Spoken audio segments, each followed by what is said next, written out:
బహుజనుల రాజ్యాధికారం కోసం మా పోరాటం నిరంతరం కొనసాగుతుందన్నారు పెద్దపల్లి జిల్లా జెడ్పీ చైర్మన్ పుట్ట మధు. తెలంగాణ రైతాంగ సాయుధ పోరాట తొలి అమరుడు దొడ్డి కొమరయ్య జయంతి సందర్భంగా మంతని పట్టణంలోని దొడ్డి కొమరయ్య విగ్రహానికి పెద్దపల్లి జిల్లా జెడ్పీ చైర్మన్ పుట్ట మధుకర్ పూలమాలలు వేసి నివాళులు అర్పించారు. ఈ సందర్భంగా ఆయన మాట్లాడారు.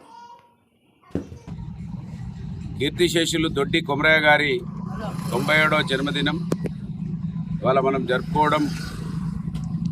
దొడ్డి కొమరయ్య గారి స్ఫూర్తి ఎప్పటివరకైతే ముఖ్యంగా మంత్రి నియోజకవర్గ నాయకులకు తెలియదో, ప్రజలకు తెలిసినా ఏం లాభం జరుగుతలేదు. ఈ నియోజకవర్గంలో దొడ్డి కొమరయ్య లాంటి, బాబాసాహెబ్ అంబేద్కర్ లాంటి, మహాత్మా పూలే లాంటి మహనీయుల చరిత్రను మంథని నియోజకవర్గంలో ఎప్పటివరకైతే మండల స్థాయి నాయకులకు అర్థం కాదో అప్పటి వరకు ఈ నియోజకవర్గంలో ఇంత పెద్ద శాతం ఉన్న బీసీలకు, ఎస్సీలకు రాజ్యాధికారం రాదనేది నిన్నటి ఎన్నికల్లో కూడా నిరూపణ అయిపోయింది.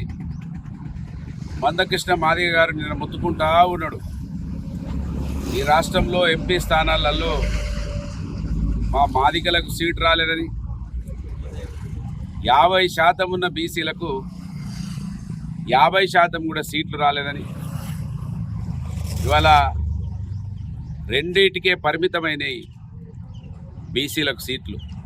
మొత్తం రెడ్డి సామాజిక వర్గానికే అవి పోస్టులు కావచ్చు, అవి సీట్లు కావచ్చు, ఏవైనా కూడా మైనార్టీగా ఉన్నటువంటి కులాలకే చెందుతూ ఉన్నాయి.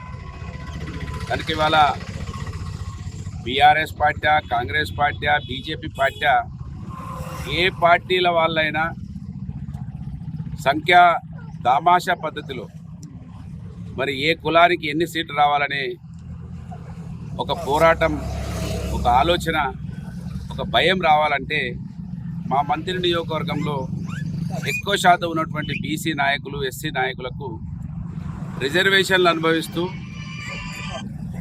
మరి వాటి గురించి తెలుసుకోకుండా ఉండడం వలన ఈ నియోజకవర్గంలో 3 ఓట్లున్న వాళ్ళు 50 సంవత్సరాలుగా పరిపాలిస్తూ ఉన్నారు.